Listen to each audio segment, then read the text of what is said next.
Hello, and welcome to Nancast. I'm Jill, your host. Have you ever questioned our traditional feeding routines and thought, what if we change the approach and truly let the infants guide their own feeding? How would that change their outcomes? Today, we're diving into infant-driven feeding, a model that encourages us to step back from schedules and volumes and instead follow what infants are telling us through their cues, readiness, and behaviors. It's a shift that can support breastfeeding success, improve premature infant outcomes, and make feeding a more positive and developmentally supportive experience for everyone involved. Infant-driven feeding changes the way we think about supporting babies and families during one of the most important milestones in the NICU. To explore this, I'm joined by two incredible guests. First, from Dr. Brown's Medical, Lisa Kleinz, Director of Education, neonatal therapist, and longtime developmental care specialist who has spent her career helping clinicians translate feeding research into meaningful bedside practice. And Renee Bloom, a NICU nurse, researcher, and global health advocate who recently published a study in Pediatric Nursing, The Impact of Infant-Driven Feeding on Breastfeeding and Premature Infant Outcomes, brings important new evidence to this conversation. Together, we'll explore what happens when we let the baby lead the way in feeding and why it matters so much beyond the NICU stay. Let's get right into it.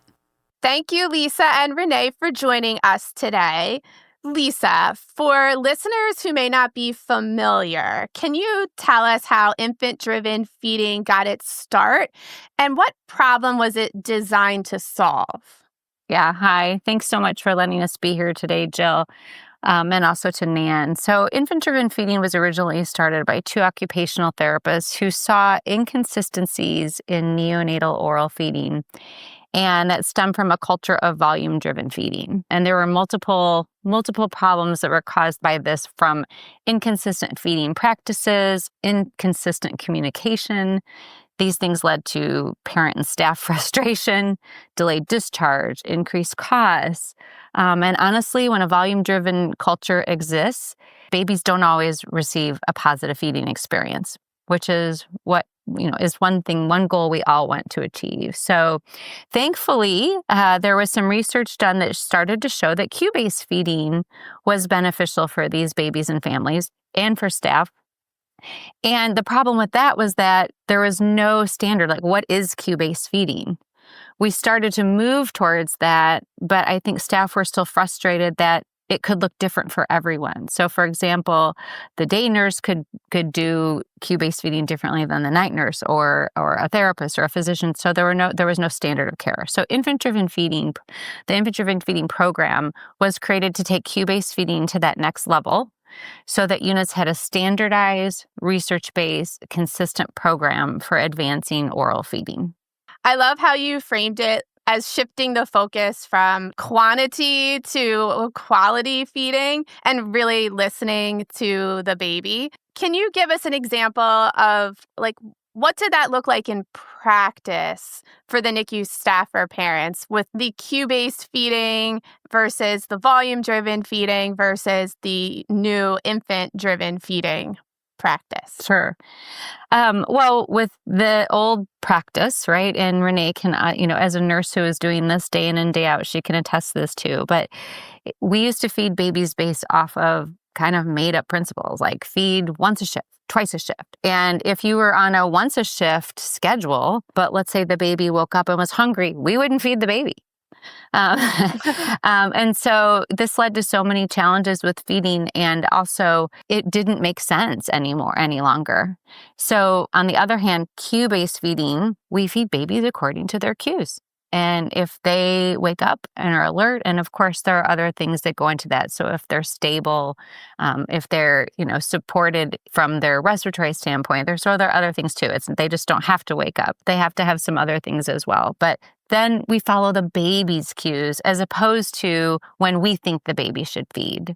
Cue-based feeding also isn't just about when to feed, but it's about supporting the baby through feeding. So it's about looking at the baby's cues throughout the feeding, before, during, after. What do you do during a feed to support the baby? And that is a huge part of infant-driven feeding as well. What can I do as a feeder to make sure this baby has the best possible feeding experience from day one? Yeah, and we all know we've worked with nurses at the bedside that say, I can feed a rock and, oh, it's 3 o'clock, it's time to eat, and you're going to eat this bottle. So this is a great change in perspective and almost like a culture change in a lot of NICUs in the way they practice feeding. Absolutely. I think that also the volume-driven culture, it created this competition. Let's face it, you were a good nurse if you could get the feeding in. Right. And you said that like the day shift nurse versus the night shift nurse. I heard you mention that too. So yes. And it put pressure on staff because if a baby can feed once a shift, you want to get that, that's what's best. And it even it goes into how we used to talk to parents. So it used to be that if a parent would call and say, how'd my baby do on the one feeding, right, the day, we would focus on volume. Great. They took that whole bottle. That's very volume-driven culture. With an infant-driven feeding culture, that conversation looks very different and is about how the baby maybe woke up and that they had really nice coordination, what we did to help support this baby through their feeding so they could have a very positive feeding experience. You mentioned parents and infant-driven feeding. So how do they typically respond when they see their baby being fed this way, as opposed to more of a volume-driven feeding culture that a lot of NICUs still use? I think that we know that we've done some surveys. We partner with hospitals very closely, and we provide them information on how to get this information from your parents. And parents will report increased satisfaction with feedings. Number one, it creates less frustration. If I am a parent and I'm in a NICU where we don't have infant-driven feeding, the information and communication, because remember, everyone comes from a different education level about feeding, right? Mm-hmm.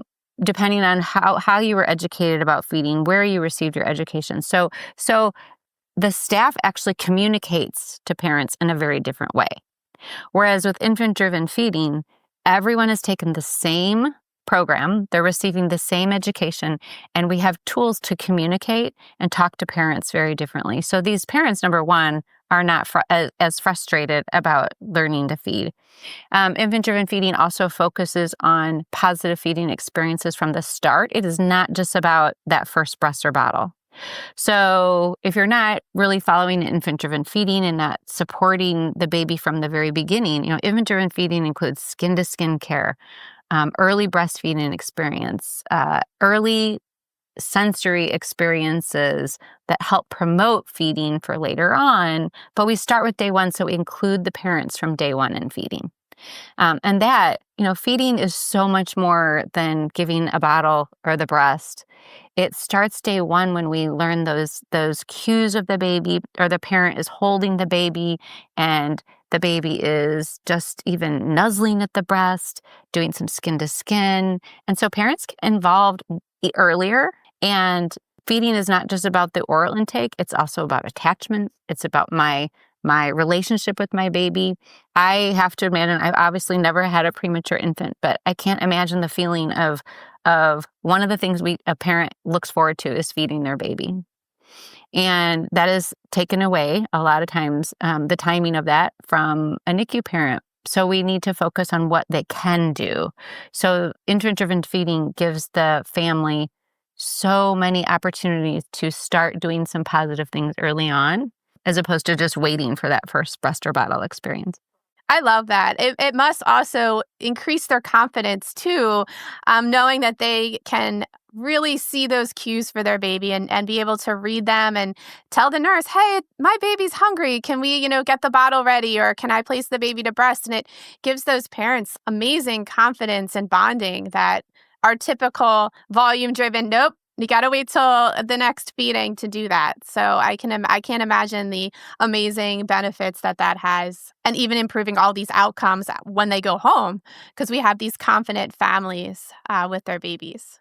Absolutely. Parents do report increased confidence in learning about their baby's cues. That's obviously a huge component of infant-driven feeding. And the staff that is one of the components of infant-driven feeding. It's not just for the staff to learn, but their responsibility is to engage the family and help the parents learn about their babies and their cues. And we have had a handout about infant-driven feeding, but this past year we also added a parent education video so that staff can show that video to families very early on so families can learn about their baby's cues. And, this isn't just a feeding too, but families need to learn about baby's cues in all their aspects, right? During caregiving and other aspects of care, not just feeding. So their confidence definitely improves. We discussed benefits for the families, but from your work in NICUs, what are some of the biggest benefits you've seen when units adopt infant-driven feeding for the babies and even the staff? Yeah, the benefits are numerous. As a therapist, I think the biggest benefit is for the babies. I mean, that's why we're all here, right? We want to provide positive feeding experiences for all babies so that they have positive feeding, for life. Feeding isn't just about the NICU, but feeding is for life. It's something we do forever. So babies have better feeding experiences in the NICU. And we know from all the research now that early experiences shape later experiences. So this sets them up for feeding success for life. And Renee will talk a little bit about how we know now that the infant-driven feeding program does have some research behind it onto later feeding outcomes. But the other benefits that we see it has resulted in, for not just Renee's hospital, but other hospitals, increased breastfeeding rates. And that's partly due to the breastfeeding component of the infant-driven feeding program, but also increased skin-to-skin opportunities, there's a protected breastfeeding window. And then, of course, there are other benefits to the hospital and the outcomes, which would be, we've seen reduced length of stay, reduced time to full oral feedings, both of which affects hospital costs. One hospital actually wrote an article that was published that they had reduced feeding supply costs because if babies were transitioning to oral feeding sooner, they had reduced supply costs. And then there has been increased staff satisfaction and increased parent satisfaction. And one of the things that we also have found that hospitals report, their staff, and this is from staff reports, but that they feel that it is improving safety and quality. So staff report on ways that they've seen infant-driven feeding change their units. And one of the outcomes is improved safety and quality. Nurses will report that they feel like they have more of a say in rounds. There's better communication in rounds. And just overall, more consistency with feeding. So how do you see nurses, therapists, and providers working together when a unit adopts infant-driven feeding? Yeah, first of all staff take the program. So they receive the same education, which I think completely changes the ballgame. Historically, like I mentioned, staff come from different backgrounds and different education. They have different language, so they're communicating that differently to parents and to staff and to each other. So IDF puts all team members on the same page. So they're united that way. But second, it's a team approach in which there are many steps that involve a team discussion, including the parents. So one example would be when the time comes for ad lib feedings. When a hallmark of feeding is reached, the team has a discussion on whether that particular baby is ready for this step. And it's meant to be a full team conversation on how the baby's doing. They pull in language from the infant-driven feeding program. They look at the scoring from one of the three scales, and they talk about this and say, hey, do we think the baby can do this? And then they make a plan together. And then the other way would be, I think, that they present themselves as a united front with parents now. And I mentioned that before, but without a standardized approach or language, we have different people communicating different things. So with IDF, the team is united, and this causes much less frustration for staff and families. I can totally see that happening, especially how you mentioned everyone received the same education. So we are all starting on the same page, and people aren't bringing their own feeding ideology into it. And it's not a nursing versus the therapist and what their beliefs are. And, and if we come as a united front, it just brings down a lot of stress and anxiety for families at the forefront of all of that. So I think that's an amazing addition to IDF in the NICU. It's just everybody is all grounded in the same foundations. So obviously, a team approach really sets the stage for success. And speaking of putting IDF into practice, Renee and her unit studied its impact on their NICU. Renee, can you let us know what motivated you and your team to study infant-driven feeding in your NICU? We learned about infant-driven feeding in 2013 at a Graven's conference, actually. And we thought this was going to be a really good fit for our unit because we were starting Q-based feedings, and it was all, the doctors were like, why aren't people feeding the babies the same way? Like timing-wise. And we're like, we don't really have any education around how to move these kids forward. And also during that period of time, for the first time, we had never heard this before, that babies were being referred to feeding clinics because of oral versions that probably started in the NICU with all the force feeding. And that was like very motivating for us to, number one, adopt IDF. But part of what was going on all the way back then, this was about 2015, was there wasn't a ton of research out there. And there was no longitudinal studies at all at that time. And then breastfeeding was not even a big part of it. So that was kind of like, once we implemented infant-driven feeding, we saw the results in the babies, the families, the team, and when asked, would you ever go back to volume-driven? Everyone was like, absolutely not. It just made such a big difference in how we practice. And I'm one of there's 4 other NICUs in my healthcare system, and we were the only ones doing it. And having to convince the other 3 that they should do this without research and to back us up to make, there was some evidence-based practice out there, but still not enough. So they chose not to initially. We chose to pilot it. And then when we saw the results, we're like, okay, let's do a study and actually make this concrete. And that's amazing that this study was started by nursing, and it was nurses that drove this change in your unit and 3 other units in your health system. So congratulations on that success. Thank you. And I think that makes so much sense because unfortunately, we focus so much on our babies in the NICU and not what is going to happen after discharge. And to know that what we're doing and the practices that we're doing every day can have a profound impact outside of the NICU doors, because we don't know that. And I think we need to have that education, and we need to know from the therapists that see these babies long after discharge that they are having these challenges with the feeding aversions that could be directly related to the feeding practices that we are using in our NICU. So that's why people that are studying this and doing these projects in their units, evidence-based practice changes, is so important. And I love hearing the timeline. We've come a long way since, Renee, like you mentioned, you were one of the first.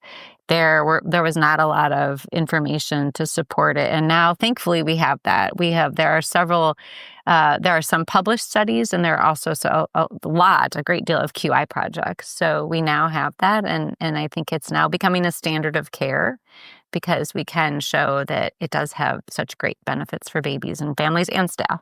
Renee, you mentioned about having these babies get prepped for discharge and having the ability to take full feeds. We talked about when they get to the point where they're ad-lib feeding. And we know that reaching full feeds and ad-lib feeds is the ultimate goal, for discharge. But from your perspective at the bedside, why do you think feeding is such a complex process, especially for the premature infants that we see in the NICU? It is feeding is a complex, and it's a big milestone for preemies. They're having to integrate maturity of their neurological systems, their respiratory systems, their GI, as well as getting that suck, swallow, breathe coordinated, getting that all together to feed. If feeding is unsuccessful, if you are stressing them out, if you are force feeding them when they don't want to eat, they're wiring their brains for it not being a good experience. And then that's where you get down the road the feeding issues that continue versus if you are wiring their brains with every feeding being a very positive experience, then you're fostering, number one, you're fostering parent confidence because they're part 100% of the process of feeding. They're there from the, like we used to be, the nurses would feed the first bottle or whatever. Now it's the mom breastfeeding for the first oral experiences for up to 3 days. And sometimes we go longer, but it's not just about a nutritional task. It's a whole developmental milestone that is occurring all at one time. And all the positive experiences just lead you down a path of success for feeding. Yeah, you really highlight how you have to have a delicate balance in your article. Suck, swallow, breathing is important, but also what are the baby's developmental cues? And it really helps us figure out those, negative associations with feedings and kind of stay away from that and focus on when the baby's actually ready to feed and not based on what our schedule is for these babies. I think it's also complex because, feeding is a complex task, right? The amount of muscles that are required in order just to coordinate a suck, swallow, breathe.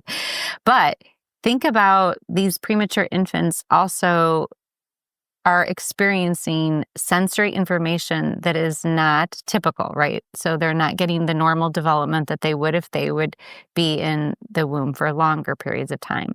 So they're not getting what's typical, but then in addition, they also have a lot of negative experience, and some of it can't be avoided. These babies are intubated, they have tapes. But so the process of feeding and learning about feeding, it's our responsibility to try to make it as positive as possible. And that is, one of the components of the infant-driven feeding program. It starts with all of that. It starts with learning about the sensory system and about early sensory experiences that are key in establishing the basics for feeding. Renee, from your perspective as a NICU nurse, what does infant-driven feeding look like at the bedside, and how does that change the way that you support your families? Nurses play a crucial role in observing and interpreting the cues from the baby, right? So you have to be very in tune to your baby and what they're telling you. What it looks like for us specifically, we start in the DR, in the delivery room, if we are present, but one of us would be present in the delivery room if it was say a 28-weeker or something like that, right? Or if not, it would be our first meeting actually with the parents if they are coming into the baby's room. And we start right off the bat with a breastfeeding question. Is the mom planning on breastfeeding?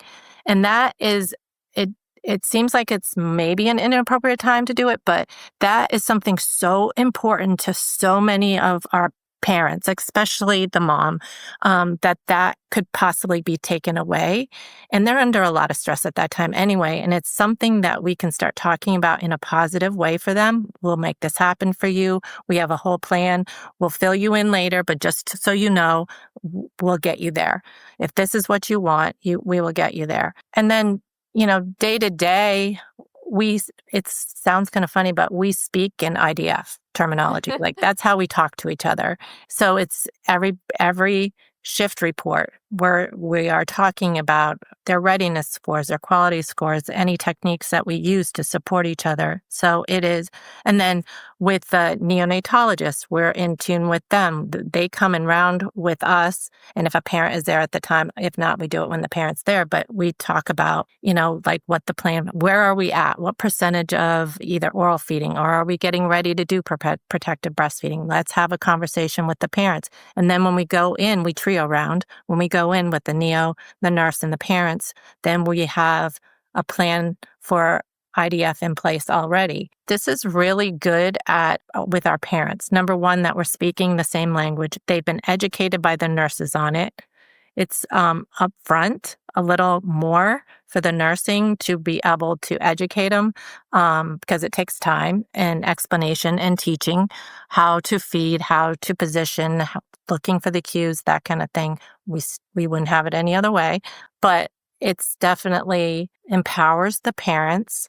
They feel initially they're not confident. They feel really scared of the baby or whatever, but with the education and showing IDF, showing them cues, and then we are with them while they're doing it. They are by the time they're discharged, they are 100% ready to go feeding this baby and confident on how to feed. They side feed. They know if their baby is not taking a pause in breast. They know how to pace. They know it all. And it really empowers them. It used to be that they would hand the baby back to the nurse and say, I can't feed my baby as well as you, and I want my baby to go home, so I need the volume in. And they would hand the baby back. It's now equal. We feed equally. And that is huge. I love that. I love that. That is such a great description, Renee. Thank you. Yeah, and I love how you highlighted early education from the delivery room. So that can slowly build the parent's confidence. And that's such an important part of family-centered care in every NICU. So this early starting of education, instead of like how heartbreaking it is it to hear that the parents give their baby to the nurse to feed because they need to, I have to reach that mark. And now it's, you're giving them the confidence and the empowerment to do it themselves from the start. So that's amazing. Renee, you mentioned in rounds that it's multidisciplinary and you discussed the infant's readiness. What kind of scoring systems or what are you looking for in order to determine that with your assessments at the bedside? So you're looking for feeding. It's called feeding readiness. So when you look at your baby, when you're doing your hands-on care, are they sleeping through the entire thing? Is that a baby that you think you should put a bottle in just because it's the 3-hour mark and you're going to try? That baby's telling you it's not ready to feed versus a baby that has its hands up to its mouth and wants, sucking on a pacifier, eyes are open. That baby looks more engaged. So those are the kind of cues that you're looking for. And the IDF system uses a certain percentage. There's a whole system so that everyone's doing it consistently, that when you talk about like, okay, we're going to start to do protective breastfeeding based on these scores, it's all set up through these scales. And then the other scales, so the infant-driven feeding program is a 4-hour educational program. And in that program, the learner learns about 3 different scales. One is readiness, but there's also a quality scale that has specific language. So as Renee mentioned earlier in rounds, when you're discussing how did the baby do, we used to just say good, fair, poor. Uh-huh. What does that mean? And now there are descriptions to the scores. So there's a quality scale and then also a caregiver strategy scale that is really meant to be how do we support the baby in order for this baby to have a successful feeding. So caregiver strategies that were used during the feeding as well. I like that. Make it more standardized. You don't have my idea of good versus Renee's idea of good, or it could be totally different. So I like that and speaking the same language as Renee said. And I should mention too that the scales are validated. So they were validated initially and then validated again in 2024 to make sure that the updated research and practice was included in that as well. One of the most striking outcomes to me in your study was your breastfeeding success. Babies in the IDF group were almost twice as likely to be breastfeeding at discharge and nearly 4 times more likely to still be breastfeeding at 6 months. This is amazing outcomes for infant-driven feeding. Why do you think IDF made such a difference? IDF provides the consistent practices, whether it's breast or bottle. So that is probably the key. Most of our babies cannot exclusively breastfeed because of nutritional needs, so they're going to have a bottle. So having, looking at this practice, being consistent, whatever way you do, is very important. It also, like with breastfeeding for our babies, the number one, you start off the first 3 days of oral feeding, at least 3 days, is at the breast. So what does that do for a baby? That creates just like such a safe experience, a bonding experience. They smell their mom. They know the scent of the breast milk. All that does is calm them down, and everything in their brain is like, oh, this is good, right? So number one, that for the baby. Number two, for the mom. She has been waiting for this moment to be the one to actually care for her baby. Not just changing diapers, which we do too, like they're involved in that, but this is actually nourishing her baby, right? So pumping is really hard.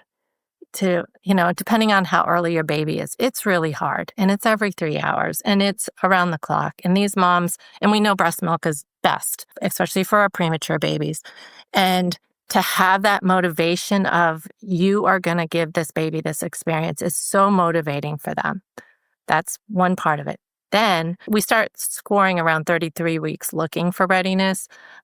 Maybe they start feeding about 34, 35, depending on the baby. And again, it's by taking their cues. And they could be with us weeks still orally feeding.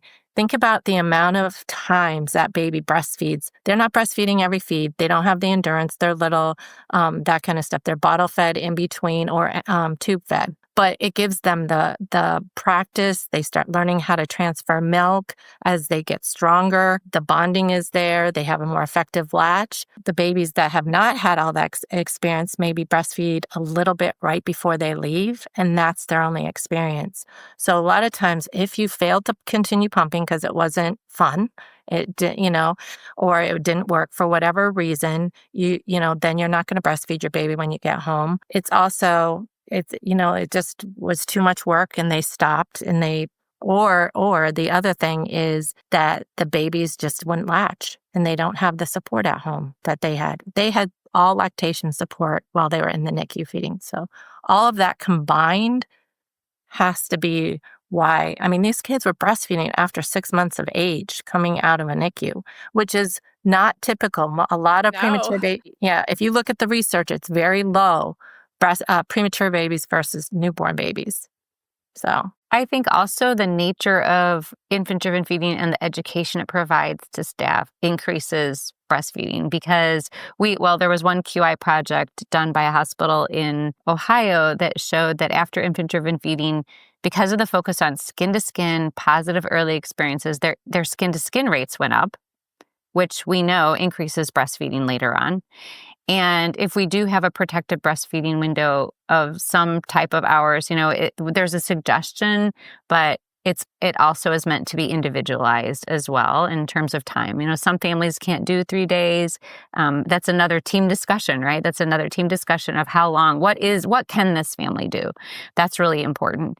But we know that when we have those first experiences at the breast, the babies actually end up breastfeeding more as well. So I think just the nature of some of the education involved also increases that breastfeeding in the NICU and beyond. And I would say anecdotally, just from somebody, from going from volume driven to IDF, we would, not in a bad way, but we were so trained to think more about we want the calories. We don't want them to waste all their energy at a breast when we need to get calories in them or what, and we would take the easy way out. Now I say now, we didn't think it was the easy way out, but let's just give them a bottle, right? We took that experience away from this mom, not even realizing it. And our culture for breastfeeding has changed tremendously. It's like even babies that aren't necessarily IDF babies, we're like, well, let's not take this experience away from mom, even if it's a hypoglycemic baby, right? That's 40 weeks. We're like, the baby has an IV. Let this mom come over and breastfeed. And so the culture to support breastfeeding changed because of IDF as well. I think that's a great point, Renee. And remember, we've both been in the NICU long enough to know. I remember days where I used to hear what was communicated to a mom might have been something like, oh, don't breastfeed. Why don't you bottle feed? Because then they'll go home faster. Mm-hmm. That used to be our language. And because of the education in the infant-driven feeding program, that no longer, is happening as much. So all of our focus on feeding is reaching those milestones.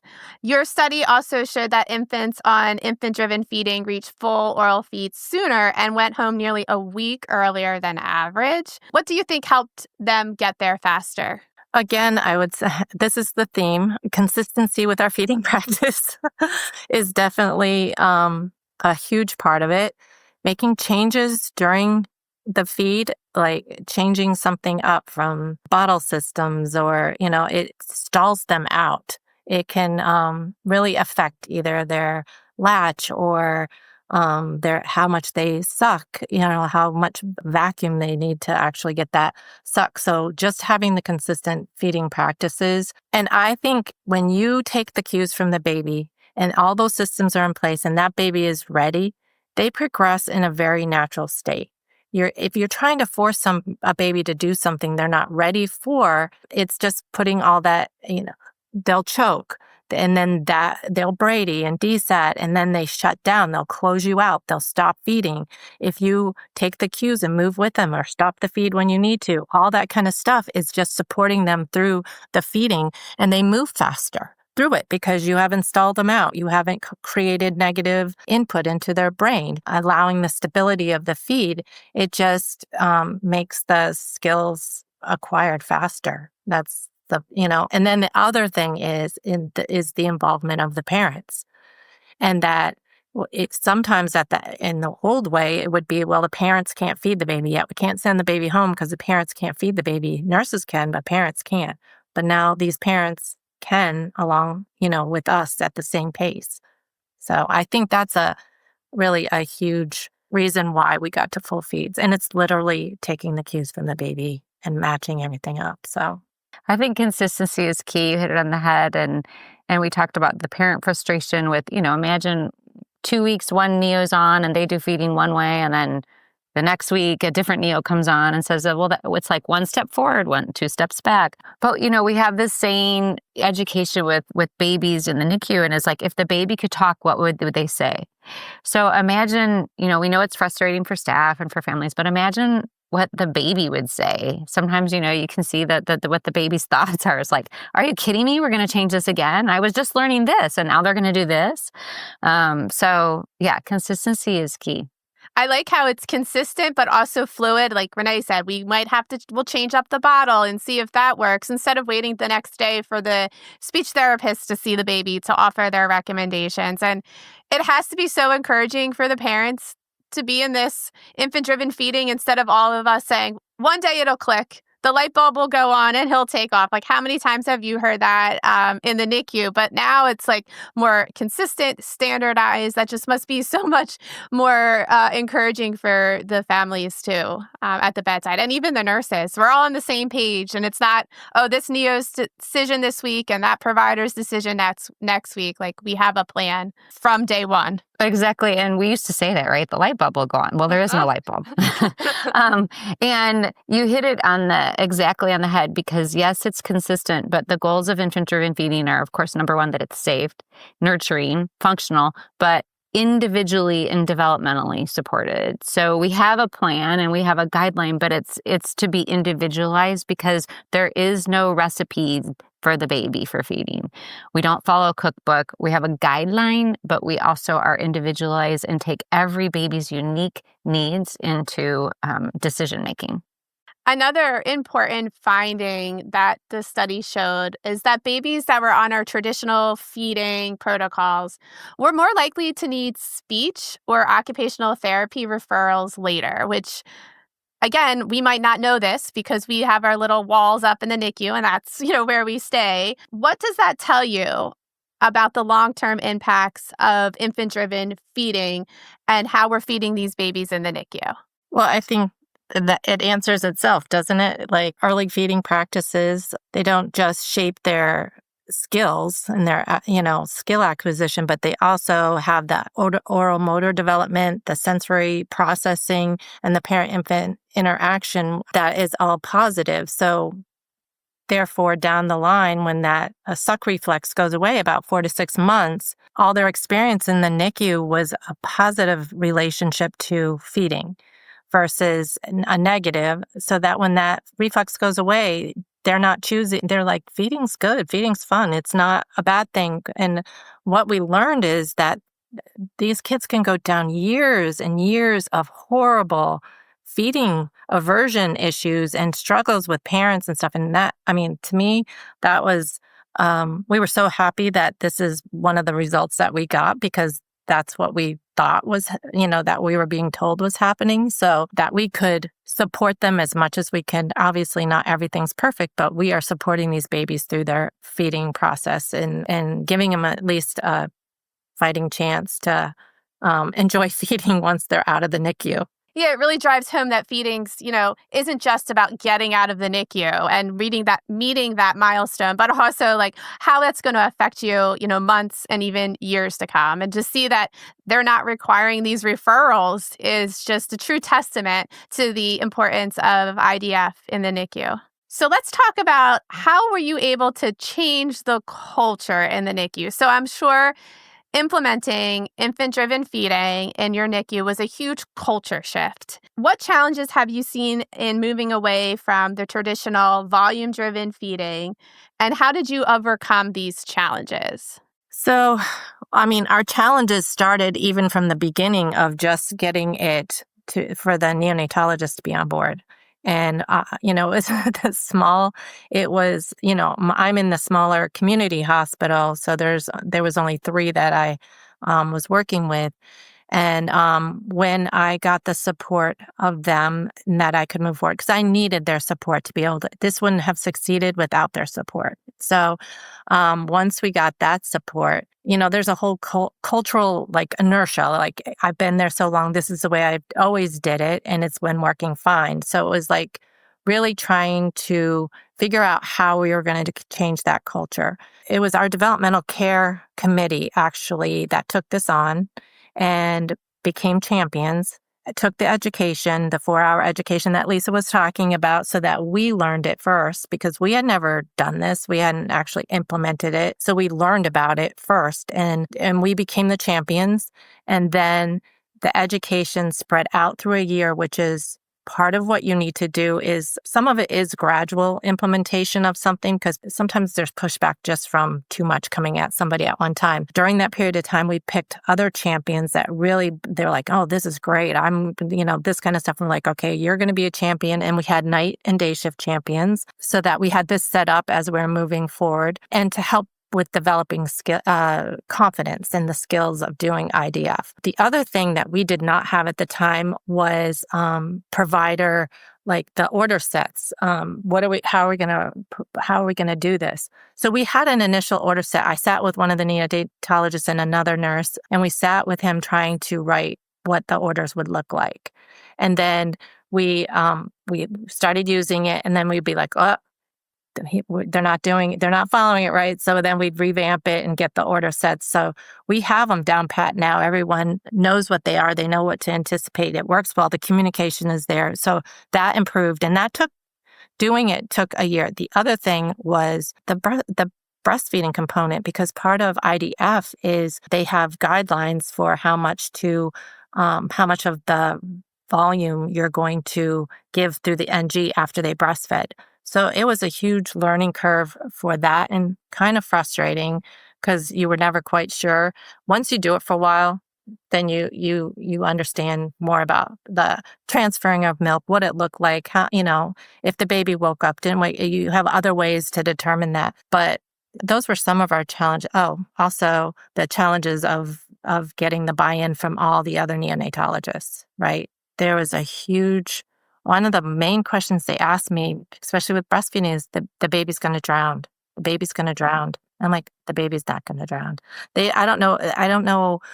That was a big fear, that they were just going to drown and then choke and have a Brady DSAT and stuff. And that's actually not what happens. And then the other thing is getting everyone on board. So we had everyone educated within the year, including the neonatologists only in my unit, not the other ones at the time. And they felt it was very important for when they did it. Initially, I think we were like, I don't know if they need to, not need to. Yeah, they need to. Do it. Yeah, because that made them understand, number one, what we were doing. Then the language was there. It just improved everything by them doing it. But we had to get OT, PT, speech, lactation, dietitians, and the nurses, and we do our Kleinz now as well. We didn't have Kleinz at the time, but now we do. Who actually will feed babies, and they've been taught to. So it was getting everyone on board. Took a year for that education, and then we launched in 2016. And again, took us about another year to just really get it all down pat. And I would say we're experts at it now. And there was initially a lot of lack of trust. Like when you start getting down to when you're ready to pull the NG tube and then going Q-based, are they going to take the volume that they need, and what's going to happen at that point? we know it's 99.9% we have made the right choice by the time we got to that point. So some of the challenges fix themselves over time. Some of them we had to work through, like the order sets and that kind of stuff. But the education and training was definitely something that really changes the mindset of the nurse and the provider for why we're doing it, how it's going to work. And then big thing with evidence-based practice, right, is sustainability. You put in something, are you going to be able to sustain it and keep it up? So we've had sustainability. And then as Lisa has mentioned, there is continued education on it that you can take that supports the staff for whatever changes. Like a big change that was made at one point was when Dr. Browns took over was a whole incorporation of breastfeeding, where we had to figure a lot of that out on our own. They incorporated it throughout their education, which was phenomenal, which was really good. No, it's funny because I hear about your first experience, and since then we have added a lot of support materials to that. And you're right, we did one of them when we first acquired the program. One of the feedback we heard in evaluations was, "Could you do more breastfeeding?" And we really felt we wanted some more breastfeeding, and then we wanted we didn't just want a breastfeeding module, which is what we started out with, but then we went to breastfeeding is feeding. We wanted it throughout the whole program, not just an afterthought. So as you mentioned, it's involved now in the whole program. It's a focus of the program.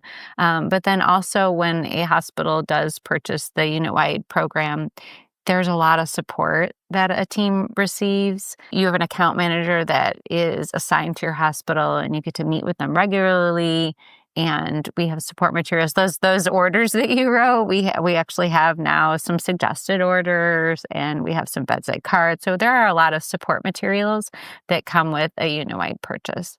Renee, I commend you for all of the progress that you made in this study. We know that it's not easy to change long-standing practices in the NICU, but I think hearing the results of your study, it's clear that it's worth investing in the training and teamwork. And most importantly, I think that to highlight that this was a nurse-driven practice change.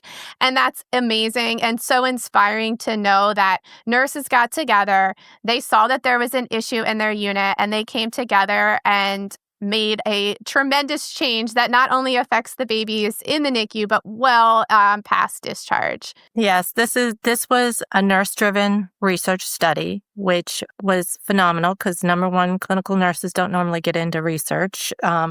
It's really hard. It was supported by our health system for our clinical nurses to do this, but having our neonatologists on board with this practice change and seeing how much of a change it made for our families and our babies. 2 of them are on our study as well, and they supported us through the entire thing and are very proud of us at this point, for making this change.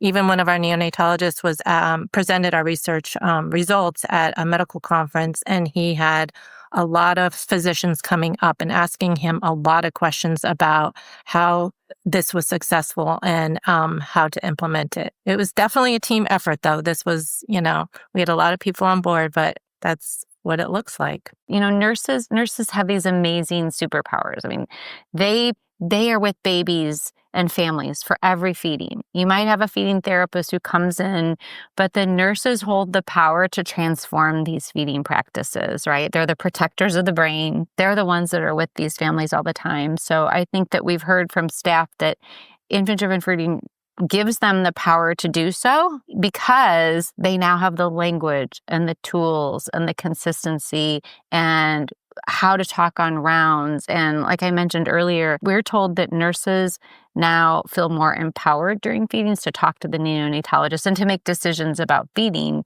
because they have this evidence-based program to back it up. So Lisa, for nurses or NICUs who want to learn more about infant-driven feeding, what resources are available and how can they go about obtaining them? Yeah, the first thing people can do is contact us at medinfo@drbrownsmedical.com. But we also have a website, drbrownsmedical.com. And a great place to start is, we can connect you with your account manager who's very specific to your hospital and your state. But one of the early things, maybe you don't know, is this right for us, or where are we? What if you just really don't know where to start? We have something called an oral feeding practice assessment that we can get to you. So your hospital can really have a team look at where we are with feeding. I would hope that, a lot of teams are doing something, obviously, but where are you? And this can help answer questions about what your strengths are and where maybe some of your challenges are with your feeding approach. So we can get you an oral feeding practice assessment. And then just a conversation with one of our account managers. If people really want to dive in deeper, we can connect you. We do have other staff at other hospitals that have done IDF. We can connect you with a neonatologist as well. If, like Renee said, let's say you have a neonatologist who really wants to know more but wants to talk to a neonatologist, we have those resources as well. So reach out to us and we're happy to have a chat with you to see where you are and where you want to go. Thank you. That's so helpful. It's encouraging to know that there are practical tools and education available to help NICUs make this shift to infant-driven feeding. So thank you so much, Lisa and Renee, for joining me today. This conversation really just shows us how rethinking our everyday practice of feeding can improve outcomes for our babies. Renee found help with breastfeeding rates, lengths of stay shortening, and also builds just confidence for our parents and families that last a lifetime. So thank you for joining me today. Make sure you never miss an episode of NANcast by subscribing now. This podcast is made possible by listeners like you. Thanks for your support and letting us into your ears. Have a great day.